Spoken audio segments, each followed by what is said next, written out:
Di çarçoveya pêngava bagera Cizîrê ya ku berdewamiya wê hat ragihandin û herêmên dibin dagirkeriya Daişê yên li başûrê Hesekê ji xwe re dike armanc de, şervanên Qesedê ji 2 milan ve nêzî 4 kîlometre pêş ketin. Armanca sereke rizgarkirina bajarokê Daşîşa ye. Di çarçoveya operasyonê de, gundê Feqiyê ku dikeve 15 kîlometre başûrê Şedadê, tevî sê mezrayên li derdor bi temamî ji çeteyan hate paqijkirin.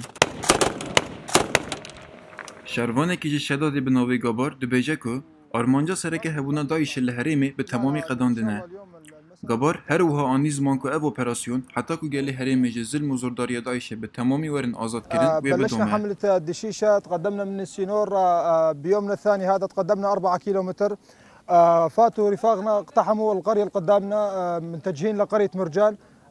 هم يعني بدنا نكمل لقرية الدشيشة ونطهر قرية الدشيشة بتكميل حملتنا لحدود العراق. ان شاء الله يعني راح نطهر هالمناطق هاي من رجس داعش الارهابي.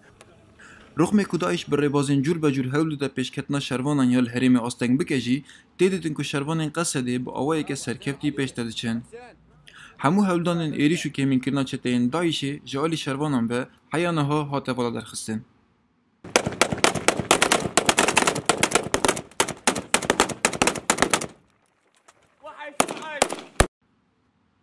Fermandarê Qesedê ku operasyonê bi rêve dibe got ku Daîş ji çandina mayînan heya sivîlan weke mertalên zindî bikaranînê ji bo ku pêşketina wan bidin sekinandin bi her awayî rêbaz diceribîne. قرية الشمسة هاي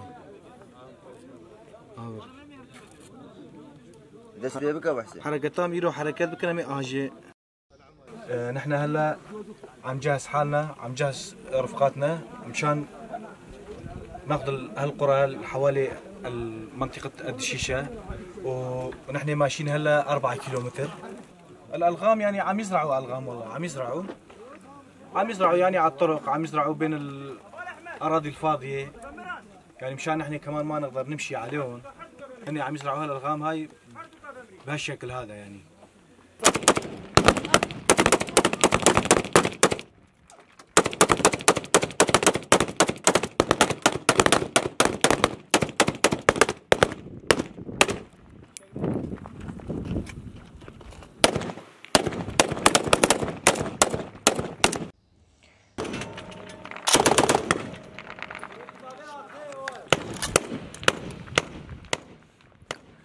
Pêngava bagera Cizîrê ji ber êrişên dagirkerî yên li ser Efrînê hatibû sekinandin.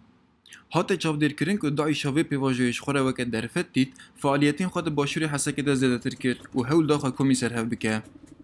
Di operasyona bagera Cizîrê de armanca sereke hebûna Daîşê ya li başûr û başûr Rojhilatê Hesekê bi temamî tune kirine.